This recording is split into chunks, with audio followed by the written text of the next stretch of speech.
ആദരണീയരായ സത്യവിശ്വാസികളെ, വിശ്വാസിനികളെ, അല്ലാഹു സുബ്ഹാനഹു വ തആലയുടെ നിയമനിർദ്ദേശങ്ങൾ പാലിച്ചുകൊണ്ട് തഖ്വയുള്ളവരായി ജീവിക്കുവാൻ നാം ഓരോരുത്തരും ശ്രദ്ധിക്കണം എന്നാമുഖമായി ഓർമ്മപ്പെടുത്തുകയാണ്, വസിയ്യത്ത് ചെയ്യുകയാണ്.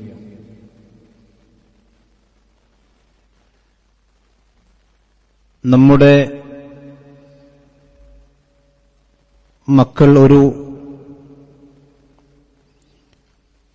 വേനൽ അവധി കാലഘട്ടത്തിലേക്ക് പ്രവേശിച്ച ഒരു സന്ദർഭമാണിത്. പരീക്ഷകൾ അവസാനിച്ച് 1-1.5 മാസം ഒഴിഞ്ഞുകിടക്കുന്ന ഒരു അവസ്ഥയിലേക്കാണ് നമ്മുടെ കുട്ടികൾ പ്രവേശിച്ചിരിക്കുന്നത്. ഈ ഒരു സന്ദർഭത്തിൽ കുട്ടികളും രക്ഷിതാക്കളും മനസ്സിലാക്കേണ്ട ചില കാര്യങ്ങളുണ്ട്. ഒരു വിശ്വാസി എന്നുള്ള നിലയിൽ നാം ഓരോരുത്തരും നമ്മുടെ സമയത്തെ, പ്രത്യേകിച്ചും ഒഴിവ് സമയങ്ങളെ വളരെ ക്രിയാത്മകമായും ചിന്തിച്ചുകൊണ്ടും ചെലവഴിച്ചിട്ടില്ലെങ്കിൽ അത് രണ്ട് ലോകത്തും വലിയ നഷ്ടമാണ് നമുക്ക് വരുത്തിവെക്കുക. അല്ലാഹു സുബ്ഹാനഹു വ തആല ഈ ഭൂമിയിൽ ഇഷ്ടം പോലെ ആയുസ്സും അവസരങ്ങളും സമയങ്ങളും ഒഴിവ് സമയങ്ങളുമെല്ലാം തന്ന് അത് വേണ്ട വിധത്തിൽ ഉപയോഗിക്കാതെ മരിച്ചുപോകുന്ന ആളുകളെക്കുറിച്ച് വിശുദ്ധ ഖുർആനിൽ പല സ്ഥലങ്ങളിലായി വിശദീകരിച്ചിട്ടുണ്ട്. സൂറത്തുൽ മുനാഫിഖൂനിന്റെ 10-ാമത്തെ ആയത്തിൽ അല്ലാഹു സുബ്ഹാനഹു വ തആല പറയുന്നൊരു കാര്യമുണ്ട്. ഭൂമിയിൽ അല്ലാഹു നൽകിയ ആയുസ്സും സമയങ്ങളും അവസരങ്ങളും ഉപയോഗിക്കാതെ അല്ലാഹുവിന്റെ ദീന് മറന്നുകൊണ്ട് ജീവിക്കുന്ന മനുഷ്യന്മാർ, അവർ മരിക്കാൻ ഉള്ള അവസരത്തിൽ അവരൊരു ഖേദപ്രകടനം വിശുദ്ധ ഖുർആൻ ഉദ്ധരിക്കുകയാണ്. എന്താണ് അവർ പറയുന്ന കാര്യം? റബ്ബി ലൗല അഖർതനി ഇലാ അജലിൻ ഖരീബ് ഫഅസ്സദ്ദഖ വഅകും മിനസ് സാലിഹീൻ. പടച്ചോനെ, ഈ ഭൂമിയിൽ ഒരുപാട് കാലം ഞാൻ ജീവിച്ചു, ഒരുപാട് നന്മകൾ ചെയ്യാൻ എനിക്ക് അവസരമുണ്ടായിരുന്നു, പക്ഷെ ഞാനതെല്ലാം അവഗണിച്ചു. റബ്ബി ലൗല അഖർതനി ഇലാ അജലിൻ ഖരീബ്, പടച്ചോൻ എനിക്ക് കുറച്ചുകൂടി സമയം എനിക്ക് നീട്ടിത്തരുകയാണെങ്കിൽ. അവിടെ പ്രയോഗം നോക്കണം നിങ്ങൾ. എനിക്കൊരു 10 കൊല്ലം കൂടി തരികയാണെങ്കിൽ എന്നല്ല, എനിക്കൊരു കുറച്ച് ദിവസങ്ങൾ കൂടി തരികയാണ് എന്നെങ്കിൽ അതുമല്ല. ഇല അജലിൻ ഖരീബ്, ഏതാനും സമയം, കുറച്ചുകൂടി സമയം എനിക്ക് നീട്ടിത്തരുകയാണെങ്കിൽ ഫഅസ്സദ്ദഖ, ഞാൻ ധാരാളമായി കൊണ്ട് സദഖകൾ ചെയ്യുകയും നന്മകൾ ചെയ്യുകയും വഅകും മിനസ് സാലിഹീൻ, ഞാൻ നല്ല സുഹൃതവാന്മാരിൽ സ്വാലിഹീങ്ങളിൽ പെടാൻ ഞാൻ പരിശ്രമിക്കും പടച്ചോനെ എന്ന് ജീവിതത്തിൽ അശ്രദ്ധമായിക്കൊണ്ട് ജീവിച്ച മുഴുവൻ മനുഷ്യന്മാരും മരണത്തിന്റെ സമയത്ത് ഖേദം പ്രകടിപ്പിക്കും. ഇത് വിശുദ്ധ ഖുർആൻ നമുക്ക് നൽകുന്ന ഒരു സന്ദേശമാണ്. സഹോദരന്മാരെ, നമ്മൾ നഷ്ടപ്പെടുത്തിയ സമയത്തെക്കുറിച്ച്, നമ്മൾ നഷ്ടപ്പെടുത്തിയ ഒഴിവ് സമയത്തെക്കുറിച്ച് നമ്മൾ ഖേദിക്കുന്നൊരവസ്ഥയുണ്ട് എന്നാണ്, അത് എല്ലാ മനുഷ്യന്മാർക്കും ഉണ്ടെന്നാണ് വിശുദ്ധ ഖുർആൻ നമുക്ക് പഠിപ്പിക്കുന്നൊരു പാഠം. ഇത് മാത്രമല്ല, വിശുദ്ധ ഖുർആൻ സൂറത്തു മുനാഫിഖൂൻ അടുത്ത ആയത്തിൽ പറയാണ്, എന്നാൽ അല്ലാഹു സുബ്ഹാനഹു വ തആലയുടെ സുന്നത്ത് എന്താണ്? ഒരു മനുഷ്യന്റെ ആയുസ്സെത്തിക്കഴിഞ്ഞാൽ പിന്നെ അവന്റെ ആവശ്യങ്ങൾക്ക് പരിഗണന ഉണ്ടാവുകയില്ല.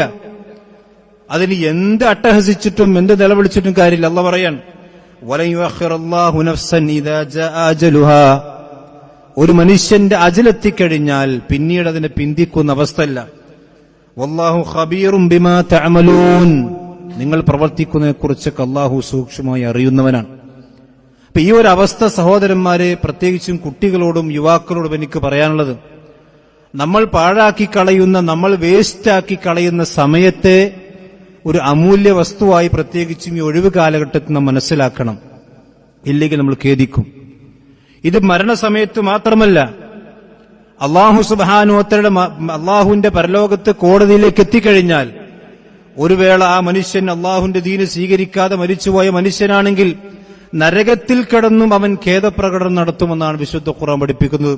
വിശുദ്ധ ഖുർആൻ സൂറത്ത് ഫാത്തിറിലെ 37-ാമത്തെ ആയത്തിൽ അല്ലാഹു പറയാണ്, വഹും യസ്തരിഖൂന ഫീഹ, ആ നരകത്തിൽ കിടന്നുകൊണ്ട് മനുഷ്യന്മാർ അട്ടഹസിക്കുകയാണ്. അവർ അട്ടഹസിക്കുകയാണ്, റബ്ബന, പടച്ചോനെ. എന്താണ് അവരോട് ചോദിക്കാനുള്ളത്? അവർ അള്ളാഹുവിനോട് ചോദിക്കുന്ന, ഖരിജ്നാ നഅമൽ സ്വാലിഹൻ, ഈ നരകത്തിൽ നിന്ന് കുറച്ച് സമയത്തേക്കെങ്കിലും ഞങ്ങളൊന്ന് പുറത്താക്കി കഴിഞ്ഞാൽ, ഈ നരകത്തിൽ നിന്ന് കുറച്ച് സമയം ഞങ്ങളൊന്ന് പുറത്തേക്കിട്ട് ഞങ്ങൾക്കൊരു അവസരം തന്നാൽ, നഅമൽ സ്വാലിഹൻ ഗൈറല്ലദീ കുന്നാ നഅമലു, ഞങ്ങൾ ഇതുവരെ ദുനിയാവിൽ പ്രവർത്തിച്ചിരിക്കുന്ന ഒരു പ്രവർത്തനങ്ങൾ ഇനി ചെയ്യൂല, ഇനി സമയങ്ങൾ കൃത്യമായി കൊണ്ട് വിനിയോഗിച്ച് നന്മകൾ ചെയ്തുകൊണ്ട് ജീവിക്കുന്ന മനുഷ്യന്മാരെ ഞങ്ങൾ മാറും. അതുകൊണ്ട് ഒരു ചാൻസ് കൂടി പടച്ചോനെ നിങ്ങൾക്ക് തരണം. അപ്പൊ എന്താ അല്ലാഹു പറയാ? എന്നായിക്കോട്ടെ, ഒരു ചാൻസ് കൂടി പിടിച്ചോ. അങ്ങനെയല്ല, അതിന് അവസരമുണ്ടെങ്കിൽ സഹോദരന്മാരെ നമുക്ക് സന്തോഷിക്കാം. അല്ലാഹു പറയാണ്, അവലം നുഅമ്മിറുക്കും മാ യതദക്കറു ഫീഹി മൻ തദക്കറ, ചിന്തിക്കുന്ന മനുഷ്യന്മാർക്കും ആലോചിക്കുന്ന കാര്യങ്ങൾ പഠിച്ചു മനസ്സിലാക്കാൻ കഴിയുന്ന ആളുകൾക്ക് ചിന്തിക്കാൻ ആവശ്യമായ ആയുസ് ഞാൻ നിങ്ങൾക്ക് തന്നില്ലേ? അവലം നുഅമ്മിറുക്കും മാ യതദക്കറു ഫീഹി മൻ തദക്കറ വജാഅകുമുൻ നദീർ, നിങ്ങൾക്ക് മുന്നറിയിപ്പുകാരൻ വന്നില്ലേ? നിങ്ങളുടെ സമയം വേസ്റ്റാക്കി ദീന് സ്വീകരിക്കാതെ അനാവശ്യമായ കാര്യങ്ങൾക്ക് വേണ്ടി ചെലവഴിച്ച് അവസാനം നന്മകളുടെ ഭണ്ഡാരത്ത് നോക്കുമ്പോൾ അതൊക്കെ ശൂന്യമാണ്, തിന്മകളുടെ കൊട്ടയാണെങ്കിൽ നിറഞ്ഞു കിടക്കുന്നുണ്ട്. അങ്ങനെ അവസ്ഥ വന്നു കഴിഞ്ഞാൽ നിങ്ങൾക്ക് പിന്നീട് മടക്കമുണ്ടാവുകയില്ല എന്ന് വിശുദ്ധ ഖുർആൻ പഠിപ്പിക്കുന്നു. ഫമാലിൽ ളാലിമീന മിൻ നസീർ, അല്ലാഹു സുബ്ഹാനഹു വ തആല അടുക്കൽ ഒരു അക്രമിക്കും ഒരു സഹായം ഉണ്ടാവുകയില്ലെന്ന് വിശുദ്ധ ഖുർആൻ സഹോദരന്മാരെ പഠിപ്പിക്കുകയാണ്.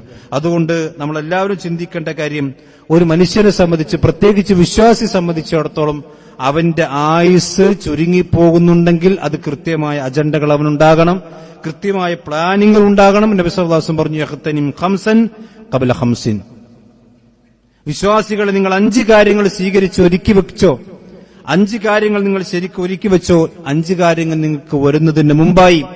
പ്രവാചകൻ പറഞ്ഞു, ശബാബക ഖബ്ല ഹറമിക, നിന്റെ വാർദ്ധക്യം എത്തുന്നതിന് മുമ്പ് നിന്റെ യുവത്വം നീ ചെലവഴിച്ചോ. ഇന്നിപ്പോ യുവത്വം എന്ന് പറഞ്ഞാൽ ദീനിയായ കാര്യങ്ങളെ സംബന്ധിച്ചിടത്തോളം അല്ലെങ്കിൽ മതപരമായ കാര്യങ്ങളെ സംബന്ധിച്ചിടത്തോളം യുവാക്കൾക്ക് പലപ്പോഴും ചിന്തിക്കാൻ സമയമില്ല, അല്ലെങ്കിൽ അവർ ചിന്തിക്കുന്നില്ല. പ്രവാചകൻ പറഞ്ഞു, നിന്റെ യുവത്വം ഒരു അനുഗ്രഹമാണ്. ആ യുവത്വം കഴിഞ്ഞാൽ നിന്റെ മുടികൾ നരക്കും, നിന്റെ തൊലികൾ ചുക്കിച്ചുളിയും, നിന്റെ എല്ലുകൾക്കും നിന്റെ മസിലുകൾക്കും നിന്റെ മനസ്സിനും ശരീരത്തിനുമൊക്കെ അശക്തത ബാധിക്കും. ആർക്കും സംശയമില്ലല്ലോ, ഇതൊക്കെ പ്രകൃതി നടക്കുന്ന കാര്യം. പ്രവാചകൻ പറഞ്ഞു, അതിനൊക്കെ അശക്തത ബാധിക്കുന്നതിന് മുമ്പ് നിന്റെ ഹറവ് നിന്റെ വാർദ്ധക്യം നിനക്കെത്തുന്നതിന് മുമ്പ് നിന്റെ ശബാബിനെ നീ നിന്റെ യുവത്വത്തെ ചെലവഴിച്ചോ. വസിഹ്ഹതിക ഖബ്ല സഖമിക, നിന്റെ ആരോഗ്യം നിന്റെ രോഗം വരുന്നതിന് മുമ്പ് നീ ചെലവഴിച്ചോ. വഗിനാക ഖബ്ല ഫഖരിക, നിനക്ക് ദാരിദ്ര്യം വരുന്നതിന് മുമ്പ് നിന്റെ സമ്പത്ത് നീ ചെലവഴിച്ചോ. വഫറാഖിക ഖബ്ല ശുഗ്ലിക, നീ തിരക്കായി പോകുന്നതിന് മുമ്പ് നിന്റെ ഒഴിവ് സമയത്ത് നീ ചെലവഴിച്ചോ. വഹയാതിക ഖബ്ല മൗതിക, നിന്റെ മരണം നിനക്ക് യാദൃശ്ചികമായി കൊണ്ടുവരുന്നതിന് മുമ്പ് നിന്റെ ജീവിതം നീ സമ്പാദിച്ചോ. എന്ത് സമ്പാദിച്ചോ? പരലോകത്തേക്ക് എന്തെങ്കിലും സമ്പാദിച്ചോ എന്ന് നബി സല്ലല്ലാഹു അലൈഹി വസല്ലം വിശ്വാസികളായ ആളുകളെ നമ്മെ വിളിച്ച് ഓർമ്മപ്പെടുത്തിയിട്ടുണ്ട്. സഹോദരന്മാരെ, നമ്മുടെ ഒഴിവ് സമയം, പ്രത്യേകിച്ച് നമ്മുടെ ആരോഗ്യം, അതുപോലെ തന്നെ നമ്മുടെ സമ്പത്ത്, ഇതെല്ലാം ഇപ്പോഴാണ് ചെലവഴിക്കേണ്ടത്. അതൊക്കെ ഉണ്ടാകുമ്പോഴാണ്. സമ്പത്തില്ലാതെ ചെലവഴിക്കനെ കുറിച്ച് ചിന്തിച്ചിട്ട് കാര്യമില്ല. ഒരു രോഗിയായി കിടക്കുന്ന ആള് പള്ളിയിൽ പോകുന്നതിനെ സംബന്ധിച്ച് വിവാദത്തിനെ കുറിച്ച് ചിന്തിച്ചിട്ട് അവരെ ചെയ്യാൻ കഴിഞ്ഞോളന്നില്ല. ഒരു വളരെ തിരക്കുള്ളൊരു മനുഷ്യനെ സംബന്ധിച്ചിടത്തോളം പല കാര്യങ്ങൾക്കും പല നന്മകൾക്കും ചിലപ്പോൾ അയാൾക്ക് തടസ്സങ്ങൾ വന്നേക്കാം. ഇതെല്ലാം വരുന്നതിന് മുമ്പ് നീ നിന്റെ റബ്ബിനെ കുറിച്ചും നിന്റെ ദീനിനെ കുറിച്ചും സഹോദരന്മാരെ ചിന്തിച്ചോ, എന്നിട്ട് നീ അത് പണിയെടുത്ത് നിന്റെ അമലിന്റെ കൊട്ട നിറച്ചോ എന്നാണ് നബി സല്ലല്ലാഹു അലൈഹി വസല്ലം പഠിപ്പിച്ചതിന്റെ ചുരുക്കം. നമ്മളെപ്പോഴും സഹോദരന്മാരെ, ഒഴിവ് സമയമാണെങ്കിലും അല്ലെങ്കിലും നമ്മൾ എന്തിനാണ് സൃഷ്ടിക്കപ്പെട്ടിരിക്കുന്നത് എന്ന കാര്യം നമ്മൾ മറക്കാൻ പാടില്ല. പലപ്പോഴും ദുനിയാവിന്റെ ചുവലിലേക്ക് നമ്മൾ ഇറങ്ങിക്കഴിഞ്ഞാൽ പലപ്പോഴും എന്തിനാ ദുനിയാവിന് വേണ്ടിയാണോ നമ്മൾ പടക്കപ്പെട്ടത് എന്ന് തോന്നിപ്പോകും. അങ്ങനെ ഉണ്ടാകാൻ പാടില്ല. അല്ലെങ്കിൽ ഒഴിവ് സമയങ്ങളിലേക്ക് നമ്മൾ മുഴുകിക്കഴിഞ്ഞാൽ പലപ്പോഴും ദീന് മറന്നുകൊണ്ട് പൂർണ്ണമായും ദുനിയാവിലേക്ക് തിരിയുന്ന അവസ്ഥ ഉണ്ടാകും. ഒരിക്കലും ഉണ്ടാകും. അല്ലാഹു പറഞ്ഞു, വമാ ഖലഖതുൽ ജിന്ന വൽ ഇൻസ ഇല്ലാ ലിയഅബ്ദൂൻ. ഇതാണ് നമ്മുടെ എല്ലാവരുടെയും സൃഷ്ടിപ്പിന്റെ ലക്ഷ്യം. സഹോദരന്മാരെ, നമ്മളെ പടച്ചത് അല്ലാഹു സുബ്ഹാനഹു വ തആലയുടെ ആരാധനയ്ക്ക് വേണ്ടി തന്നെയാണ്. പടച്ചോനെ ആരാധിക്കാൻ വേണ്ടി തന്നെയാണ് നമ്മളെല്ലാം പടച്ചോൻ സൃഷ്ടിച്ചിട്ടുള്ളത്. വഅബ്ദു റബ്ബക ഹത്താ യഅതിയകൽ യഖീൻ. നിന്റെ മരണമെത്തുന്നത് വരെ നീ പടച്ച റബ്ബിനെ ആരാധിച്ചുകൊണ്ടിരിക്കണം. അത് ഒഴിവ് സമയമാണെങ്കിലും, മെയ് മാസമാണെങ്കിലും, ഏപ്രിൽ ആണെങ്കിലും, ജൂൺ ആണെങ്കിലും, ഏത് റമദാനാണെങ്കിലും, അല്ലെങ്കിലും ഏത് കാലഘട്ടത്തിലും പടച്ച റബ്ബിനെ ആരാധിച്ചുകൊണ്ട് ജീവിക്കുന്ന ഒരു മനുഷ്യനായിരിക്കണം വിശ്വാസി. ഒഴിവ് സമയത്തെക്കുറിച്ച്, അതല്ലെങ്കിൽ പ്രത്യേകിച്ച് ജോലിയില്ലാത്ത ഒഴിഞ്ഞ സമയങ്ങളെക്കുറിച്ച് പ്രവാചകൻ പറഞ്ഞത് അനുഗ്രഹമാണെന്നാണ്. നമ്മളെപ്പോഴെങ്കിലും തിരിച്ചറിഞ്ഞിട്ടുണ്ടോ? അഥവാ നമ്മൾക്കൊരു പണിയില്ലെങ്കിൽ നമ്മൾ എന്താ സാധാരണ പറയാം? പ്രത്യേകിച്ചൊരു പണിയൊന്നുമില്ല. അങ്ങനല്ല. പ്രവാചകൻ പറഞ്ഞു, നിഅമതാനി മഗ്ബൂനും ഫീഹിമാ കസീറുൻ മിനന്നാസ്. ജനങ്ങളിൽ അധിക ആളുകളും ഈ രണ്ട് അനുഗ്രഹങ്ങളെക്കുറിച്ച് അശ്രദ്ധരാണ് എന്ന് പറഞ്ഞ പ്രവാചകൻ പറയും, ഇതിന്റെ വലിയ അനുഗ്രഹങ്ങളാണ്, നിഅമത്താണ്. ഒഴിവ് സമയം ഒരു അനുഗ്രഹമാണെന്നാണ് പ്രവാചകൻ സല്ലല്ലാഹു അലൈഹി വസല്ലം പഠിപ്പിച്ചത്. ഏതാണ് ആ രണ്ട് അനുഗ്രഹങ്ങൾ? അസ്സിഹത്തു വൽ ഫറാഹു, ആരോഗ്യവും ഒഴിവ് സമയം. ഇത് രണ്ടും ഒത്തുവന്നാൽ ഒരു മനുഷ്യരെ സംബന്ധിച്ചിടത്തോളം ഒരുപാട് നന്മകൾ ചെയ്യാൻ കഴിയും, ഒരുപാട് കാര്യങ്ങൾ മനസ്സിലാക്കാൻ കഴിയും, പഠിക്കാൻ കഴിയും. ദുനിയാവിന്റെ കാര്യങ്ങൾ, അതല്ലെങ്കിൽ പരലോകത്തേക്കുള്ള കാര്യങ്ങൾ. ഇതിലേത് ചെയ്താലും മതി, ആ മനുഷ്യൻ അവന്റെ സമയത്തെ യൂട്ടിലൈസ് ചെയ്യാണ്, ആ സമയത്ത് അവൻ ഉപയോഗിക്കുന്ന മനുഷ്യനായിരിക്കും. മഹാനായ ഉമർ ഇബ്നുൽ ഖത്താബ് റളിയല്ലാഹു അൻഹു പറഞ്ഞ ഒരു വാചകത്തിൽ കാണാൻ കഴിയും, നമ്മുടെ മുൻഗാമികൾ സമയം ചെലവഴിക്കുന്നതിനും അവരുടെ ഒഴിവ് സമയം ഉപയോഗിക്കുന്നതിനും എത്രമാത്രം ശ്രദ്ധ കാണിച്ചിരുന്നു എന്നുള്ളതിന്റെ ഒരു തെളിവാണ്. അദ്ദേഹം പറയാൻ, ഇന്നി അക്റഹു അന്നി അറാ അഹദക്കും സബഹുലൻ. നിങ്ങളിൽ ഒരു മനുഷ്യനെ ഒഴിഞ്ഞിരിക്കുന്നവനായിക്കൊണ്ട് കാണുക എന്ന് പറയുന്നത് എനിക്ക് വെറുപ്പുള്ള കാര്യമാണ്. വെറുതെ ഇരിക്കുക. ലാ ഫി അമലി ദുനിയ വലാ ഫി അമലിൽ ആഖിറ. ഒന്നുകിൽ ആ മനുഷ്യൻ ദുനിയാവിന്റെ പ്രവർത്തനത്തിൽ ഏർപ്പെട്ടവനായിരിക്കണം, അതല്ലെങ്കിൽ ആഖിറത്തിന്റെ പ്രവർത്തനത്തിൽ ഏർപ്പെട്ടവനായിരിക്കണം. ഇത് രണ്ടുമില്ലാതെ ഒന്നുകിൽ ദുനിയാവിലും കാര്യമില്ല, പരലോകത്തും കാര്യമില്ല. ഇത് രണ്ടിലും കാര്യമില്ലാത്തൊരു പ്രവർത്തനം ചെയ്യുന്നവനായിക്കൊണ്ട് നിങ്ങളെ ഞാൻ കാണുക എന്ന് പറഞ്ഞാൽ അതെനിക്ക് വെറുപ്പുള്ള കാര്യമാണ് എന്നാണ് ഉമർ ഇബ്നുൽ ഖത്താബ് റളിയല്ലാഹു അൻഹു പറഞ്ഞു. ദുനിയാവിന്റെ കാര്യമാണെങ്കിൽ ദുനിയാവിന്റെ കാര്യം എടുക്കുക, അത് വിശ്വാസിക്ക് ആവശ്യമുള്ളതാണ്. വലാത്തൻ സനസീബക മിന ദുനിയ, ദുനിയാവിന്റെ കാര്യങ്ങൾ നീ മറന്നു പോകാൻ പാടില്ല. അതല്ലെങ്കിൽ പരലോകത്തിന്റെ വിഷയം. ഇത് രണ്ടിലും ഉപകാരമില്ലാത്ത, ദുനിയാവിലും ആഖിറത്തിലും ഉപകാരമില്ലാത്ത ഒരുപാട് കാര്യങ്ങളിലാണ് ഇപ്പൊ പലപ്പോഴും നമ്മുടെ യുവാക്കളും അതുപോലെ തന്നെ കുട്ടികളൊക്കെ വെറുതെ മൊബൈൽ തോണ്ടിരിക്കുക, അല്ലെങ്കിൽ വെറുതെ ഗെയിം കളിച്ചിരിക്കുക, അല്ലെങ്കിൽ വെറുതെ സമയം പറഞ്ഞിരിക്കുക, വെറുതെ വാട്സപ്പിൽ തർക്കിച്ചുകൊണ്ടിരിക്കുക. അതാണ് ഇപ്പൊ ചില ഗ്രൂപ്പുകളൊക്കെ എടുത്തു നോക്കിയാൽ കാണാൻ കഴിയുക. ഒരു ആവശ്യവുമില്ലാത്ത കാര്യങ്ങൾക്ക് ഒന്നുകൂടി ദുനിയാവിൽ കാര്യം ഉണ്ടാകണം, അല്ലെങ്കിൽ പരലോകത്ത് കാര്യം. ഇത് രണ്ടും കാര്യമില്ലാത്ത മണിക്കൂറുകൾ നീണ്ടു നിൽക്കുന്ന വലിയ ചർച്ചകളാണ് പല വാട്സപ്പ് ഗ്രൂപ്പിലുള്ളത്.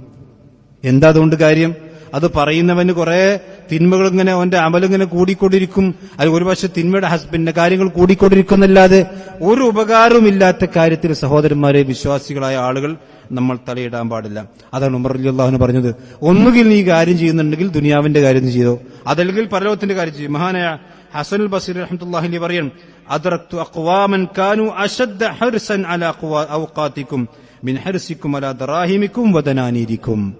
മഹാനായ ഹസൻ ബസ്രി റഹ്മത്തുള്ളാഹി അലൈഹി പറയാണ്, സഹാബത്തിനെ കുറിച്ച് പറയാണ്, നിങ്ങളിൽ ഒരു മനുഷ്യൻ തന്റെ പണം എത്രമാത്രം സൂക്ഷിച്ച് ചെലവഴിക്കുന്നുണ്ടോ, ഉപയോഗിക്കുന്നുണ്ടോ, അതിനേക്കാൾ കൂടുതലായി മൂല്യവത്തായ സമയത്തെ സൂക്ഷിച്ചും ചിന്തിച്ചും ആലോചിച്ചും ചെലവഴിക്കുന്ന ഒരു സമുദായത്തെയാണ് ഞാൻ കണ്ടത് എന്ന്. ആരാണവർ? അവർ റസൂലുള്ളാഹി സ്വല്ലല്ലാഹു അലൈഹി വസല്ലമയുടെ സ്വഹാബത്തായിരുന്നു. അവർക്കും നമ്മളെപ്പോലെ പല പണികളും ജോലികളും ഒക്കെ ഉണ്ട്. പക്ഷെ നമ്മളെപ്പോലെ സോഷ്യൽ മീഡിയ മൊബൈൽ തോണ്ടിരിക്കാൻ സമയം കിട്ടിയിട്ടില്ല എന്നുള്ളൂ. പക്ഷേ അതുണ്ടെങ്കിലും അവർ കൃത്യമായിക്കൊണ്ട് സമയം പാലിച്ചവരും ആ സമയത്തെ കൃത്യമായിക്കൊണ്ട് ഉപയോഗിച്ചവരും ഒന്നുകിൽ ദുനിയാവിൽ അതല്ലെങ്കിൽ പരലോകത്തിന് വേണ്ടി ചെലവഴിച്ചവരുമാണ്. അതാ ഹസൻ ബസ്രി പറഞ്ഞു, ഞാൻ കണ്ട ഖൗമ് എന്ന് പറഞ്ഞാൽ പ്രവാചകന്റെ സ്വഹാബത്ത്. അവർ സമയം അനാവശ്യമായി കൊണ്ട് ചെലവഴിച്ചവരെയല്ല. ഇത് മുതിർന്നവരും ശ്രദ്ധിക്കേണ്ട കാര്യമാണ്. പ്രത്യേകിച്ചും വയസ്സായി പ്രായമായി വീട്ടിലിരിക്കുന്ന ആളുകൾ, അവർ രാവിലെ മുതൽ വൈകുന്നേരം വരെ സിറ്റൗട്ടിൽ ഇങ്ങനെ ഇരിക്കുന്നല്ലാതെ ഒരു അമല സ്വാലിഹാത്തുകൾ ചെയ്യാൻ അവർക്ക് സാധിക്കുന്നുണ്ടാവില്ല. ഒരു ദിക്ർ ചൊല്ലിയാൽ മതി, അല്ലെങ്കിൽ വെറുതെ ഇരിക്കുന്ന ആളുകളുണ്ടാകും. ഈ വെറുതെ ഇരിക്കുക എന്ന് പറഞ്ഞാൽ വിശ്വാസിയെ സംബന്ധിച്ചിടത്തോളം പരലോകത്തേക്ക് മുതൽ കൂട്ടാക്കുന്ന ഒരുപാട് പ്രവർത്തനങ്ങൾ ചെയ്യാൻ കഴിയും. അതുകൊണ്ടാണ് നിഅമതാനി എന്ന് നബി സല്ലല്ലാഹു അലൈഹി വസല്ലം അതിനെക്കുറിച്ച് പറഞ്ഞിട്ടുള്ളത്. മഹാനായ ഇബ്നു മസ്ഊദ് റളിയല്ലാഹു അൻഹു പറയാൻ, നമ്മുടെ മുൻഗാമികളായ ആളുകൾ ഒരു ഒഴിവ് സമയം കിട്ടിയാൽ അല്ലെങ്കിൽ ഒരു ദിവസം അവർക്ക് കഴിഞ്ഞു പോകുമ്പോൾ അവരുടെ മെന്റാലിറ്റി എന്താണ്, അവർ ചിന്തിക്കുന്ന കാര്യം എന്താണെന്ന് ഈ ഹദീസിൽ മനസ്സിലാകും. അദ്ദേഹം പറയാം, മാ നദിംതു അലാ ഷൈഇൻ നദ്മി അലാ യൗമിൻ ഗറബത് ശംസുഹു നഖസ ഫീ അജ്ലി വലം യസ്ദദ് ഫീഹി അമലി. ഒരു ദിവസം സൂര്യൻ അസ്തമിക്കുമ്പോൾ ഞാൻ എന്താ ചിന്തിക്കുക, നമ്മളെന്താ ചിന്തിക്കുക? അബ്ദുല്ലാഹി ഇബ്നു മസ്ഊദ് എന്താ ചിന്തിച്ചത്? അദ്ദേഹം പറയാണ്, ഒരു ദിവസം സൂര്യൻ അസ്തമിക്കുമ്പോൾ ഞാൻ ചിന്തിക്കുന്നത് എന്താണ്, പടച്ചോൻ ഇന്നത്തെ ദിവസം കഴിഞ്ഞല്ലോ, എന്റെ അമലിൽ, എന്റെ സൽക്കർമ്മത്തിൽ എനിക്കെന്താണ് വർധനമുണ്ടായത്, എന്റെ സൽക്കർമ്മത്തിൽ നിന്ന് എന്താണ് വർദ്ധ, എന്റെ ഒരു ആയുസ് ഒരു ദിവസം കഴിഞ്ഞു, മരണത്തേക്ക് ഞാൻ ഒരു ദിവസം അടുത്ത് കഴിഞ്ഞു, അത് യാഥാർത്ഥ്യമാണ്. പക്ഷെ ആ മരണത്തേക്കടുത്ത് എന്റെ ആയുസ്സിൽ നിന്ന് കുറഞ്ഞുപോയെങ്കിലും എന്റെ അമലിൽ നിന്ന് എന്താണ് എനിക്ക് വർദ്ധിപ്പിക്കാൻ കഴിഞ്ഞത് എന്നതിനെ കുറിച്ചാണ് ഓരോ ദിവസവും ഞാൻ ചിന്തിക്കാറുള്ളത് എന്നാണ് അബ്ദുല്ലാഹി ഇബ്നു മസ്ഊദ് റളിയല്ലാഹു അൻഹു പറഞ്ഞത്. അതുകൊണ്ട് തന്നെയാണ് അവർ നന്മയിലേക്ക് മുൻകടന്നതും റസൂലുള്ളാഹി സ്വല്ലല്ലാഹു അലൈഹി വസല്ലമയുടെ ദീൻ പഠിച്ച് വലിയ ഫഖീഹുകളും വലിയ പണ്ഡിതന്മാരുമായി തീർന്നതുമൊക്കെ പ്രവാചകന്റെ സഹാബത്ത് അങ്ങനെ ആയതുകൊണ്ടാണ്. എന്ന് പറഞ്ഞാൽ ഉള്ള സമയത്തിൽ നമ്മൾ ആവശ്യമില്ലാത്ത കാര്യങ്ങൾ മുഴുകാതെ ഉള്ളതുപോലെ ചെലവഴിക്കുക. നിങ്ങൾ ആലോചിച്ച് നോക്കൂ, മഹാനായ അബൂബക്കർ സിദ്ദീഖ് റളിയല്ലാഹു അൻഹു, അദ്ദേഹം വലിയ കച്ചവടക്കാരനാണ്, വെറുതെ വീട്ടിലിരിക്കുന്ന ആളല്ല. മഹാനായ റസൂലുള്ളാഹി സ്വല്ലല്ലാഹു അലൈഹി വസല്ലം ഒരിക്കൽ ചോദിച്ചു, മൻ അസ്ബഹ മിൻകുമുൽ യൗമ സ്വായിമൻ, നിങ്ങളിൽ എന്നാരാണ് സുന്നത്ത് നോമ്പെടുത്ത ആള്? അപ്പോ മഹാനായ അബൂബക്കർ സിദ്ദീഖ് റളിയല്ലാഹു അൻഹു പറഞ്ഞു, അന, ഞാനിന്ന് സുന്നത്ത് നോമ്പെടുത്തിട്ടുണ്ട്. നബി സല്ലല്ലാഹു അലൈഹി വസല്ലം ചോദിച്ചു, ഫമൻ തബിഅ മിൻകുമുൽ യൗമ ജനാസ, ഇന്നൊരു മുസ്ലിമായ മനുഷ്യന്റെ ജനാസയുടെ കൂടെ പോയവൻ ആരാണ്? അപ്പോഴും അബൂബക്കർ സിദ്ദീഖ് റളിയല്ലാഹു അൻഹു പറഞ്ഞു, അന, നബിയെ ഞാനുണ്ട്. ഫമൻ അത്അമ മിൻകുമുൽ യൗമ മിസ്കീനൻ, ഇന്ന് നിങ്ങളിൽ ആരാണ് ഒരു മിസ്കീന് ഭക്ഷണം കൊടുത്തത്? അപ്പോൾ അബൂബക്കർ സിദ്ദീഖ് റളിയല്ലാഹു അൻഹു പറഞ്ഞു, അന, നബിയെ ഞാനുണ്ട്. ഫമൻ ആദ മിൻകുമുൽ യൗമ മരീദൻ, നിങ്ങളിൽ ഇന്ന് ആരാണ് ഒരു രോഗിയെ സന്ദർശിച്ചത്? അപ്പോഴും അബൂബക്കർ സിദ്ദീഖ് റളിയല്ലാഹു അൻഹു പറഞ്ഞു, അന യാ റസൂലല്ലാഹ്, അല്ലാഹുവിന്റെ റസൂലെ ഞാനുണ്ട്. നിങ്ങൾ ആലോചിച്ച് നോക്കണം, ഒരു ദിവസം കൊണ്ട്, ഒരു ദിവസത്തിൽ അബൂബക്കർ സിദ്ദീഖ് റളിയല്ലാഹു അൻഹു എത്ര നന്മകളാണ് വാരിക്കൂട്ടിയത്. പ്രവാചകൻ സ്വല്ലല്ലാഹു അലൈഹി വസല്ലം പറയാണ്, മജ്തമഅ ഫീ ഇംരിഇൻ ഇല്ലാ ദഖലൽ ജന്ന, ഈ കാര്യങ്ങളൊക്കെ ഒരു മനുഷ്യൻ ഒരുമിച്ച് കഴിഞ്ഞാൽ അവൻ സ്വർഗ്ഗത്തിൽ പ്രവേശിച്ചിട്ടല്ലാതെ ഇല്ല. ഇതാണ് ഒരു വിശ്വാസിയെ സംബന്ധിച്ചിടത്തോളം. അഥവാ സ്വർഗത്തിലേക്കുള്ള വിഭവങ്ങൾ ഓരോ ദിവസവും പ്രവാചകൻ സല്ലല്ലാഹു അലൈഹി വസല്ലമയുടെ സഹാബത്ത് എത്രമാത്രം ശ്രദ്ധിച്ചുകൊണ്ടും എത്രമാത്രം സമയത്തെ ഉപയോഗിച്ചുകൊണ്ടും അവർ കിട്ടുന്ന സമയങ്ങളിൽ നന്മകൾ വർദ്ധിപ്പിക്കാൻ പരിശ്രമിച്ചിരുന്നു എന്നുള്ളതിന്റെ ഏറ്റവും വലിയ തെളിവാണ് മഹാനായ അബൂബക്കർ സിദ്ദീഖ് റളിയല്ലാഹു അൻഹു. അതുകൊണ്ട് തന്നെയാണ് അദ്ദേഹം ഈ ഉമ്മത്തിലെ എന്നല്ല, ലോകത്ത് പ്രവാചകന്മാർ കഴിഞ്ഞാൽ ഏറ്റവും അഫ്ളലായ മനുഷ്യൻ അബൂബക്കർ സിദ്ദീഖ് റളിയല്ലാഹു അൻഹു ആണ്. ഏറ്റവും അഫ്ളലായ മനുഷ്യൻ മഹാൻ അബൂബക്കർ സിദ്ദീഖ് റളിയല്ലാഹു അൻഹുവിന്റെ പ്രബോധനം കൊണ്ടാണ് എത്ര ആളുകൾ ഇസ്ലാമിലേക്ക് കടന്നു വന്നിട്ടുള്ളത്. എത്രത്തോളം ചോദിച്ചാൽ, സ്വർഗം കൊണ്ട് വാഗ്ദാനം ചെയ്യപ്പെട്ട 10 സഹാബിമാരിൽ 6 ആളുകളും ഇസ്ലാമിലേക്ക് വന്നത് അബൂബക്കർ സിദ്ദീഖ് റളിയല്ലാഹു അൻഹു ദഅവത്തോ. നിങ്ങൾ ആലോചിക്കുക, എത്രയായിരിക്കും അദ്ദേഹത്തിന്റെ നന്മകളുടെ ഏടുകളിൽ ഉണ്ടായിരിക്കുക. ഇതൊക്കെ കുറഞ്ഞ ആയുസ്, പ്രവാചകന്റെ വയസ്സിൽ തന്നെയാണ്, 63ാമത്തെ വയസ്സിൽ തന്നെയാണ് അബൂബക്കർ സിദ്ദീഖ് റളിയല്ലാഹു അൻഹു മരിച്ചുപോയിട്ടുള്ളത്. നമ്മൾ 60ഉം 70ഉം അതുപോലെ തന്നെ 50ഉം 40ഉം 20ഉം 30ഒക്കെ വയസ്സ് കിട്ടിയിട്ടും സഹോദരന്മാരെ നന്മകളെക്കുറിച്ച് ചിന്തിക്കാൻ നമുക്ക് സമയമെങ്കിൽ ഒഴിവ് സമയത്ത്, പ്രത്യേകിച്ചും ഇങ്ങനെയുള്ള വെക്കേഷൻ സമയങ്ങളിൽ നമ്മൾ ചിന്തിക്കണം. മഹാനായ ഇബ്നു ഉസൈമീൻ റഹ്മത്തുള്ളാഹി അലൈഹി അദ്ദേഹത്തിന്റെ തഫ്സീറിൽ പറഞ്ഞൊരു കാര്യമാണ്. അദ്ദേഹം പറയുന്നത്, അഅ്സു മാലിൽ ഇൻസാൻ ഉംറുഹു, ഒരു വിശ്വാസിയുടെ ഏറ്റവും മൂല്യമേറിയ സമ്പത്ത് എന്താണ്? അത് പൈസ അല്ല, സ്വർണ്ണല്ല, അല്ലെങ്കിൽ വെള്ളിയല്ല, അവന്റെ പറമ്പല്ല, അവന്റെ വാഹനമല്ല. അദ്ദേഹം പറയാണ്, ഉംറുഹു, അവന്റെ ആയുസ്സാണ്. ഒരു വിശ്വാസിയുടെ ഏറ്റവും മൂല്യമുള്ള ധനമെന്ന് പറഞ്ഞാൽ അവന്റെ ആയുസ്സാണ്. കാരണം അന്നൽ ഉംറ അർഖസു മാ യഹ്തമു ബിഹിൽ ഇൻസാൻ. പക്ഷെ എന്താ മനുഷ്യന്മാരുടെ ആ ആയുസ്സിനുള്ള സമീപനം എന്താണ്? ഒരു മനുഷ്യൻ തന്റെ പണത്തിന് നൽകുന്ന വില പോലും, അല്ലെങ്കിൽ തന്റെ വാഹനങ്ങൾക്കും തന്റെ ഭൂമിക്കും തന്റെ കച്ചവടത്തിന് നൽകുന്ന വില പോലും പലപ്പോഴും മനുഷ്യന്മാർ സമയത്തിന് കൊടുക്കുന്നില്ല. എന്നിട്ട് അദ്ദേഹം പറയാൻ, ഫതജിദുഹു യബ്ഖലു ബിദ്ദറാഹിം വദ്ദീനാർ വലാകിൻ ലാ യബ്ഖലു ബിസ്സആത്തിൽ കസീറ അല്ലതി തദ്ഹബു മിൻ ഉംരിഹി ബിലാ ഫായിദ. ഒരു പൈസ ചെലവാക്കുമ്പോൾ ചിന്തിച്ചും ആലോചിച്ചും വളരെ പിസ്കിട്ടിയാണ് മനുഷ്യന്മാർ ചെലവഴിക്കുക. പക്ഷേ അവന്റെ ആയുസോ, അവന്റെ സമയം ഇഷ്ടം പോലെ ആവശ്യമില്ലാത്ത കാര്യങ്ങൾക്ക് ഇങ്ങനെ ചെലവഴിച്ചുകൊണ്ടിരിക്കും. പക്ഷെ ആവശ്യമില്ലാത്ത കാര്യങ്ങൾക്ക് ചെലവഴിക്കും, പണം ചെലവഴിക്കുമ്പോൾ അവൻ 100 വട്ടം ചിന്തിക്കും. അപ്പൊ ഏതാണ് ഒരു മനുഷ്യനെ സംബന്ധിച്ചിടത്തോളം ഇബ്നു ഉസൈമീൻ പറയുന്നിട്ട് അദ്ദേഹം തെളിവ് പറഞ്ഞു കേട്ടോ. അദ്ദേഹം പറയും ഹത്താ ഇദാ ജാ അഹദുൽ മൗത്ത് ഖാല റബ്ബി ഇർജിഊൻ ലഅല്ലി അമലു സ്വാലിഹൻ ഫീമാ തറക്തു. ഇതിന് അദ്ദേഹം തെളിവ് പറഞ്ഞെന്താ, ഒരു മനുഷ്യനെ സംബന്ധിച്ചിടത്തോളം സമ്പത്തിനേക്കാളും ഏറ്റവും പ്രാധാന്യമുള്ള സമ്പത്തിനേക്കാളും മൂല്യവത്താണ് അവന്റെ സമയം എന്നുള്ളതിന് വിശുദ്ധ ഖുർആനിൽ തെളിവ് അദ്ദേഹം പറയാൻ. കാരണം ഒരു മനുഷ്യൻ മരിക്കുമ്പോൾ മരണം അവന്റെ മുമ്പിലേക്ക് എത്തിയാൽ ഖാല റബ്ബി ഇർജിഊൻ, അവൻ പറയും പടച്ചവനെ എന്നെ ഒന്ന് മടക്കിക്കൊണ്ട, ഒരു കുറച്ചു സമയം എനിക്കൊന്ന് തിരിച്ചുകൊണ്ട, ലഅല്ലി അഅമലു സ്വാലിഹൻ ഫീമാ തറക്തു, ഞാൻ ചെയ്യാതെ വിട്ട ഒരുപാട് നന്മകളുണ്ട്, ആ നന്മകളാണ് പടച്ചവനെ, ആ പടച്ചവനോട് ആ സമയത്ത് അവൻ ചോദിക്കുന്നത്. അദ്ദേഹം പറയാണ് ഒരിക്കലും ഒരു മനുഷ്യനും പറയില്ല എന്ത് എനിക്ക് കുറച്ച് സമയം നീട്ടിച്ച് ഞാൻ കുറച്ചുകൂടി കച്ചവടം ചെയ്ത് ലാഭം ഉണ്ടാക്കട്ടെ, അല്ലെങ്കിൽ എന്റെ വീടിന്റെ പണി ഒന്ന് തീർക്കട്ടെ, അല്ലെങ്കിൽ ഞാൻ ഒരു വണ്ടി കൂടി വാങ്ങട്ടെ, അല്ലെങ്കിൽ ആ പറമ്പ് കൂടി ഒന്ന് കച്ചവടം നടത്തട്ടെ, എന്റെ ഒരു കുട്ടീനെ കൂടി കെട്ടിക്കട്ടെ എന്നൊരിക്കലും അവൻ ആരും പറയില്ല. എന്നാ എല്ലാരും പറയെന്താണ്, ലഅല്ലി അഅമലു സ്വാലിഹൻ ഫീമാ തറക്തു, പടച്ചവനെ എനിക്കൊരുപാട് നന്മകൾ ചെയ്യാൻ ബാക്കിയുണ്ട്, ആ നന്മകൾ ഞാനൊന്ന് ചെയ്താട്ടെ. ഇതിനർത്ഥം എന്താ, അവന്റെ കുടുംബത്തെക്കാളും സമ്പത്തിനേക്കാളും ഭൂമിയേക്കാളും കച്ചവടത്തെക്കാളും വാഹനത്തെക്കാളും ബിസിനസിനേക്കാളും ഒക്കെ മരിക്കുന്ന സമയത്ത് അവന്റെ മുന്നിൽ മൂല്യവത്തായി അവന് തോന്നുന്നത് അവന്റെ സമയമാണ്, അവന്റെ അമലു സ്വാലിഹാത്താണ്. ഇത് നഷ്ടപ്പെടുത്തി കളയുന്നൊരവസ്ഥ സഹോദരന്മാരെ ഉണ്ടാകാൻ പാടില്ല. പ്രത്യേകിച്ചും നമ്മുടെ സമയം കൊല്ലുന്നത് നമ്മുടെ സോഷ്യൽ മീഡിയ, നമുക്ക് എല്ലാവർക്കും അറിയാലോ. അതിലേക്കാണ് കയറിക്കഴിഞ്ഞാൽ പിന്നീട് അറ്റമില്ലാത്ത അതിരുകളില്ലാത്ത വാനലോകത്തേക്ക് നമ്മൾ പ്രവേശിച്ചതുപോലെയാണ്. എവിടുക്കാ പോണത് എവിടുക്കാ പറയാൻ കഴിയില്ല. അതുകൊണ്ട് ഇത് കൃത്യമായി നിയന്ത്രിച്ച്, പ്രത്യേകിച്ച് നമുക്കറിയാലോ നമ്മുടെ താഴെ ചെറിയ ചെറിയ കുട്ടികളെ സംബന്ധിച്ചിടത്തോളം അവർക്ക് സോഷ്യൽ മീഡിയകൾ അനിയന്ത്രിതമായി കൊണ്ട് ഉപയോഗിക്കുന്നതിന്റെ ഭവിഷ്യത്തുകളെക്കുറിച്ച് മുസ്ലിമീങ്ങളല്ലാത്ത ആളുകൾ പോലും ചിന്തിച്ചുകൊണ്ടിരിക്കുന്ന കാലഘട്ടം. ഓസ്ട്രേലിയയിൽ 16 വയസ്സിന് താഴെയുള്ള കുട്ടികൾക്ക് സോഷ്യൽ മീഡിയ അക്കൗണ്ട് തുറക്കാൻ പാടില്ലെന്നും അവരത് ഉപയോഗിക്കാൻ പാടില്ലെന്നും കർശനമായ നിയമങ്ങൾ കൊണ്ടുവന്നു നമ്മുടെ രാജ്യത്തെക്കുറിച്ചും ആലോചിച്ചുകൊണ്ടിരിക്കുന്നു. കർണാടക ഗവൺമെന്റ് ആലോചിച്ചുകൊണ്ടിരിക്കുന്നു. എന്തുകൊണ്ടാണ്? കാരണം ഈ വളർന്നു വരുന്ന തലമുറ എന്ന് പറഞ്ഞാൽ നമ്മുടെ കുട്ടികൾ, നമ്മുടെ മക്കൾ എന്ന് പറഞ്ഞാൽ അവരാണ് നമ്മുടെ ശാസ്ത്രജ്ഞന്മാരും, അവരാണ് നമ്മുടെ ഭാവിയിലെ നേതാക്കന്മാരും, ഈ ലോകത്ത് നയിക്കേണ്ടവരും, ഈ ഉമ്മത്തിനെ നയിക്കേണ്ടവരും, ഈ സമുദായത്തെ നയിക്കേണ്ടവരൊക്കെ അവരാണ്. അവിടെ തലച്ചോറ് മോശമാകാൻ പാടില്ല. അവിടെ തലച്ചോറിൽ ചളികളും അതുപോലെ തന്നെ പുഴുക്കുത്തുകളും നിറഞ്ഞും അത് വൃത്തികേടാകുന്നൊരവസ്ഥ ഉണ്ടായിക്കഴിഞ്ഞാൽ നാടത്തെ ഉമ്മത്തിന്റെ ഭാവി അന്ധമായിരിക്കും, അത് ഇരുട്ടായിരിക്കും. അതുകൊണ്ട് തന്നെ ഇത് കൃത്യമായി നിയന്ത്രിക്കണം. അതിനുള്ള ആപ്പുകളൊക്കെ ഉണ്ട്. മാത്രമല്ല ആവശ്യങ്ങൾക്ക് കൊടുക്കുകയും എന്നാൽ അനാവശ്യങ്ങളായ കാര്യങ്ങളെ സംബന്ധിച്ചിടത്തോളം അതിൽ നിന്ന് അവരെ പിന്തിരിപ്പിക്കുകയും ചെയ്യുന്ന അവസ്ഥ ഉണ്ടാകും. ചെറിയ കളികളും അതുപോലെ തന്നെ കാര്യങ്ങളൊക്കെ ഉണ്ടാകണം. അതോടൊപ്പം തന്നെ മുതിർന്ന ആളുകളോട് സഹോദരന്മാരെ നമ്മൾ ഇപ്പൊ വലിയ ആളുകൾ വാപ്പങ്ങനെ രാവിലെ മുതൽ വൈകുന്നേരം വരെ മൊബൈൽ തോണ്ടിക്കുത്തിരിക്കുകയായിരിക്കും.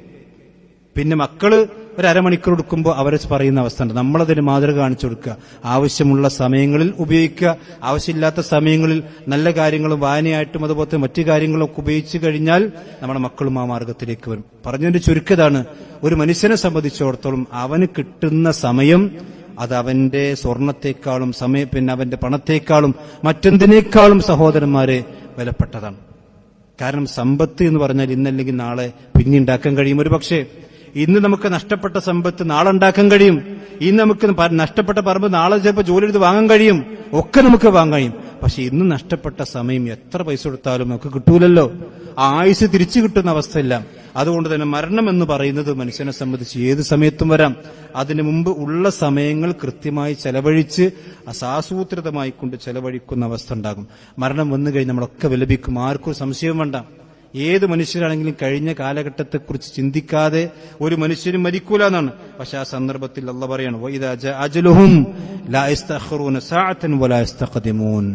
നമ്മുടെയൊക്കെ മരണം എത്തിക്കഴിഞ്ഞാൽ ഒരു സെക്കൻഡ് പോലും അങ്ങോട്ടാവില്ല, കറക്റ്റ് സമയത്ത് പടച്ചവൻ പിടിക്കപ്പെടും.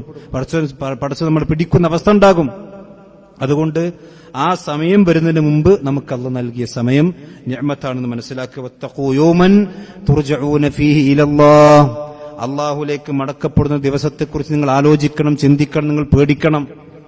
നമ്മളെപ്പോഴും മരണം മറന്നുകൊണ്ട് ജീവിക്കുന്ന ഒരവസ്ഥ ഒരു വിശ്വാസിക്കുണ്ടാകാൻ പാടില്ല. പ്രത്യേകിച്ചും ഒഴിവ് സമയങ്ങളിൽ പല ആളുകളും പല തോന്നിവാസങ്ങളിലേക്കും വേണ്ടാത്തരങ്ങളിലേക്കൊക്കെ പോകണം. എന്താണ്, ഇതുപോലെ ടൂർ പോകും, കൂട്ടുകാരോടൊക്കെ ടൂർ പോകും. അതായിരിക്കും ഒരുപക്ഷെ തിന്മകളിലേക്കുള്ള വാതിൽ തുറക്കുക. ടൂറുകളൊക്കെ ആവശ്യത്തിനാകാം, പക്ഷേ അനാവശ്യമായിക്കൊണ്ട് കൂട്ട് നിയന്ത്രണങ്ങൾ ഇല്ലാതെ പോകുമ്പോൾ അതൊക്കെ വലിയ അപകടങ്ങൾ, ഇസ്ലാമിന്റെ മതിലുകൾ ചാടിക്കടന്ന് പല തിന്മകളിലേക്കുമൊക്കെ പോകാൻ കാരണമാകുന്നു എന്നുള്ള നമ്മുടെ സമൂഹത്തിൽ നടന്നുകൊണ്ടിരിക്കുന്ന ഒരുപാട് ഉദാഹരണങ്ങൾ നമ്മുടെ മുമ്പിലുണ്ട്. അതൊക്കെ നിയന്ത്രിച്ച് പടച്ചവ റബ്ബിലേക്ക് മടങ്ങിപ്പോകേണ്ടവരാണ് ഞാനും നിങ്ങളും എന്ന എല്ലാ ബോധത്തോടു കൂടിയായിരിക്കണം നമ്മുടെ ഏത് സമയമായിരിക്കണം, ഏത് സമയത്ത് നമ്മൾ ചെലവഴിക്കണം എന്ന് പറയാണ്. വത്തഖൂ യൗമൻ തുർജഊന ഫീഹി ഇലല്ലാഹ് സുമ്മ തുവഫാ കുല്ലു നഫ്സിൻ മാ കസബത്. എന്നിട്ട് അള്ളാഹുവിന്റെ മുമ്പിൽ ചെല്ലുമ്പോൾ നമ്മുടെ അമലുകൾക്ക് പൂർണ്ണമായ പ്രതിഫലം നൽകും. വഹും ലാ യുളമൂന, അവർ ആക്രമിക്കപ്പെടുന്ന അവസ്ഥ ഉണ്ടാവില്ല. അവർ ചെയ്ത കുറ്റത്തിന് അള്ളാഹുടെ ശിക്ഷ കൊടുക്കും, ചെയ്യാത്ത കുറ്റത്തിന് ഒരിക്കലും അള്ളാഹു ആരെയും ശിക്ഷിക്കുന്ന അവസ്ഥ ഉണ്ടാവില്ല. അതുകൊണ്ട് സമയത്തെ അനിയന്ത്രിതമായിക്കൊണ്ട് കളയാതെ കൃത്യമായിക്കൊണ്ട് നിയന്ത്രിച്ചും അതുപോലെ തന്നെ ചിന്തിച്ചും വിശ്വാസികൾ ചെലവഴിക്കണം. അവനാണ് യഥാർത്ഥത്തിൽ വിശ്വാസി. നമ്മൾ തിരിച്ചറിയണം. അള്ളാഹു സുബ്ഹാനഹു വ തആല അവന്റെ ദീൻ കൂടുതൽ പഠിക്കാനും മനസ്സിലാക്കാനും അതനുസരിച്ചുകൊണ്ട് ജീവിക്കാനും അള്ളാഹു നമുക്ക് നമ്മുടെ കുടുംബത്തിനും തൗഫീഖ് നൽകുമാറാവട്ടെ.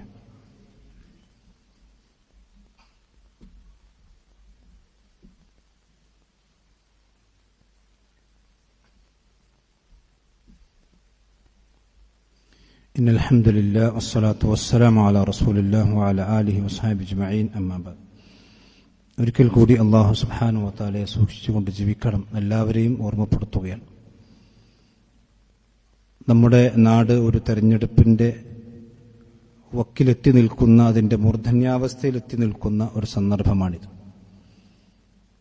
ഒരു മുസ്ലിമിനെ സംബന്ധിച്ചിടത്തോളം അവനൊരു അരാഷ്ട്രീയവാദി അഥവാ രാഷ്ട്രീയമില്ലാത്ത, എനിക്കതിലൊന്നും പ്രത്യേകിച്ച് നിലപാടുകളും റോളുകളൊന്നുമില്ല എന്ന് പറയുന്ന ഒരവസ്ഥ ഉണ്ടാകാൻ പാടില്ല. അതേസമയത്ത് രാഷ്ട്രീയത്തിൽ അതിരുകവിഞ്ഞ് അവന്റെ ജീവിതത്തിന്റെ ലക്ഷ്യം തന്നെ മറന്ന് 24 മണിക്കൂറും രാഷ്ട്രീയം എന്ന് പറയുന്ന നിലപാടും ഉണ്ടാകാൻ പാടില്ല.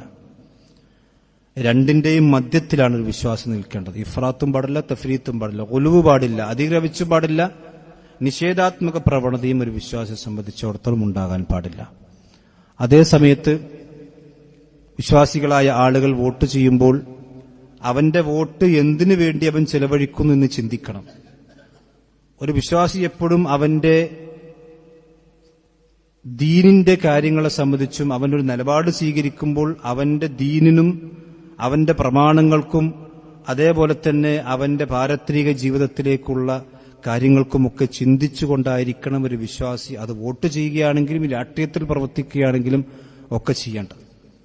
അവന്റെ ദീനിനെതിരാകുന്ന, പ്രത്യേകിച്ചും ഇസ്ലാമിനും ഇസ്ലാമിന്റെ ചിഹ്നങ്ങൾക്കും അതുപോലെ തന്നെ ഇസ്ലാമിന്റെ ഷിആറുകൾക്കുമൊക്കെ എതിരാകുന്ന, അല്ലെങ്കിൽ മുസ്ലിമീങ്ങൾ ഇവിടെ നിഷ്കാസനം ചെയ്യാൻ വേണ്ടി ഘട്ടം ഘട്ടമായിക്കൊണ്ട് ഇല്ലാതാക്കാൻ പരിശ്രമിക്കുന്ന, വർഗീയതയെ പ്രോത്സാഹിപ്പിക്കുന്ന, ഹിന്ദുക്കളെയും മുസ്ലിമീങ്ങളെയും പരസ്പരം തല്ലിച്ച് രാഷ്ട്രീയ ലാഭം നേടണമെന്നൊക്കെ ചിന്തിക്കുന്ന ആളുകൾക്ക് ഒരു വിശ്വാസിയെ സംബന്ധിച്ചിടത്തോളം അവരുടെ മാനസികമായിക്കൊണ്ട് ഒരിക്കലും പൊരുത്തപ്പെടാൻ സാധിക്കുകയില്ല. നമുക്കെല്ലാവർക്കും അറിയാം. ആ കാര്യങ്ങളൊക്കെ ചിന്തിച്ചുകൊണ്ടായിരിക്കണം നമ്മൾ രാഷ്ട്രീയത്തിൽ ഇടപെടേണ്ടത്. ഇനി രാഷ്ട്രീയത്തിൽ പ്രവർത്തിക്കുക എന്ന് പറഞ്ഞാൽ അതൊരു മോശമായ കാര്യമൊന്നുമില്ല. നമ്മുടെ മുൻഗാമികളായ ആളുകൾ അവിടെ ഞാൻ കഴിഞ്ഞ സൂചിപ്പിച്ചിരുന്നു. നമ്മുടെ കേരളത്തിലാണെങ്കിൽ ഇനി ഇന്ത്യയുടെ അടിസ്ഥാനത്തിൽ തന്നെയും എടുത്തു നോക്കിയ മൗലാന അബുൽ കലാം ആസാദ് റഹ്മത്തുള്ളാഹി അലൈഹി, അദ്ദേഹം കറകളഞ്ഞ സലഫി പണ്ഡിതനായിരുന്നു എന്ന് മാത്രമല്ല, അദ്ദേഹത്തിന്റെ വിശുദ്ധ ഖുർആൻ തഫ്സീറിൽ അദ്ദേഹം എഴുതിയിട്ടുണ്ട്, ഒരുപാട് ഗ്രന്ഥങ്ങൾ അദ്ദേഹം രചിച്ചിട്ടുണ്ട്. പക്ഷെ സംശുദ്ധമായ രാഷ്ട്രീയം അദ്ദേഹത്തിനുണ്ടായിരുന്നു.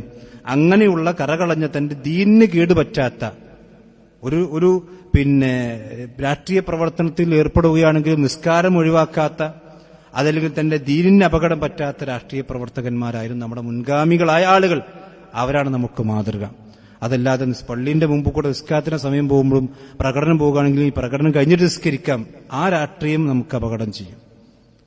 അതല്ലെങ്കിൽ അത്തരത്തിൽ നിസ്കാരമൊക്കെ അവിടെ നിൽക്കട്ടെ, ഇനി വോട്ടും തെരഞ്ഞെടുപ്പ് ഇലക്ഷനൊക്കെ കഴിഞ്ഞിട്ട്, അതല്ലെങ്കിൽ ഈ റിസൾട്ടൊക്കെ വന്നിട്ട് ഞാൻ അത് കഴിഞ്ഞിട്ട് നോക്കാം എന്ന് പറയുന്ന അവസ്ഥയല്ല. ദീനിനെതിരാകാത്തൊരു പ്രവർത്തനത്തിലൂടെ നമ്മൾ നമ്മുടെ രാഷ്ട്ര നിർമ്മാണ പ്രക്രിയയിൽ പങ്കാളികളാകണം. കാരണം നമ്മളെ സംബന്ധിച്ചിടത്തോളം ഒരു പൗരൻ എന്നുള്ള നിലക്ക് നമ്മുടെ രാജ്യത്തിന്റെ നിർണായക ഘട്ടത്തിൽ അവന്റെ ഒരു വോട്ട് നിർണായകമാണ്. താൻ വോട്ട് ചെയ്യുന്ന സ്ഥാനാർത്ഥി ജയിച്ചോ ഇല്ലേ എന്നുള്ളതല്ല പ്രധാനം. എന്റെ വോട്ട് ഞാൻ ഒരിക്കലും പാഴാക്കുകയില്ല എന്ന ചിന്തയാണ് ഒരു വിശ്വാസിക്കുണ്ടായിരിക്കേണ്ടത്. ആലോചിച്ചും ചിന്തിച്ചും ആ കാര്യങ്ങൾ നിർവഹിക്കണമെന്നുകൂടി സാന്ദർഭികമായി ഓർമ്മപ്പെടുത്തുന്നു. നമ്മുടെ രാഷ്ട്രീയമാണെങ്കിൽ നമ്മുടെ ദീനിനെതിരാകുന്ന കാര്യങ്ങളിൽ നിന്ന് നമ്മൾ വിട്ടുനിൽക്കുകയും അങ്ങനെ സംശുദ്ധമായ ഒരു പ്രവർത്തനം കാഴ്ചവെക്കുകയും ചെയ്യണം എന്നുകൂടി ഓർമ്മപ്പെടുത്തുന്ന അല്ലാഹു സുബ്ഹാനഹു നമ്മയെല്ലാം അനുഗ്രഹിക്കുമാറാവട്ടെ. അവന്റെ ദീനനുസരിച്ചുകൊണ്ട് ജീവിക്കുന്ന മുഅ്മിനീങ്ങളിൽ അല്ലാഹു നമ്മയെല്ലാം ഉൾപ്പെടുത്തുമാറാവട്ടെ. നമ്മുടെ ജീവിതത്തിൽ അറിഞ്ഞും അറിയാതെയും സംഭവിച്ചു പോയ ചെറുതും വലുതുമായ രഹസ്യവും പരസ്യവുമായ മുഴുവൻ തെറ്റുകുറ്റവും അല്ലാഹു നമുക്കെല്ലാം പുറത്തു നൽകുമാറാവട്ടെ. വിശുദ്ധ റമദാനിൽ നമ്മൾ അനുഷ്ഠിച്ചിരിക്കുന്ന മുഴുവൻ അമലു സ്വാലിഹാത്തുകളും പൂർണ്ണമായ കൂലിയോടുകൂടി പൂർണ്ണമായ പ്രതിഫലത്തോടുകൂടി അള്ളാഹു നമ്മിൽ കബൂൽ ചെയ്യുമാറാവട്ടെ. അതിൽ വന്ന വീഴ്ചകൾ അള്ളാഹു നമുക്കെല്ലാം പുറത്തു നൽകുമാറാവട്ടെ. ലോകത്തിന്റെ വിവിധ ഭാഗങ്ങളിൽ പ്രയാസങ്ങൾ അനുഭവിക്കുന്ന മുസ്ലിം സമുദായത്തിൽപ്പെട്ട ആളുകൾ അള്ളാഹു അവർക്ക് ആശ്വാസം നൽകി അനുഗ്രഹിക്കുമാറാവട്ടെ. പ്രയാസങ്ങൾ അനുഭവിക്കുന്ന ഇസ്ലാമിക രാജ്യത്തെ നേതാക്കന്മാർക്കും പണ്ഡിതന്മാർക്കും അവിടുത്തെ ഭരണാധികാരികളും അള്ളാഹു സുബ്ഹാനഹു വ തആല സ്ഥൈര്യം നൽകി അനുഗ്രഹിക്കുമാറാവട്ടെ. അല്ലാഹുമ്മ ഗ്ഫിർ ലിൽ മുഅ്മിനീന വൽ മുഅ്മിനാത്ത് والمسلمين والمسلمات اللهم اعز الاسلام والمسلمين واذل الشرك والمشركين ربنا تقبل منا انك انت السميع العليم وتب علينا انك انت التواب الرحيم آمين آمين برحمتك يا ارحم الراحمين.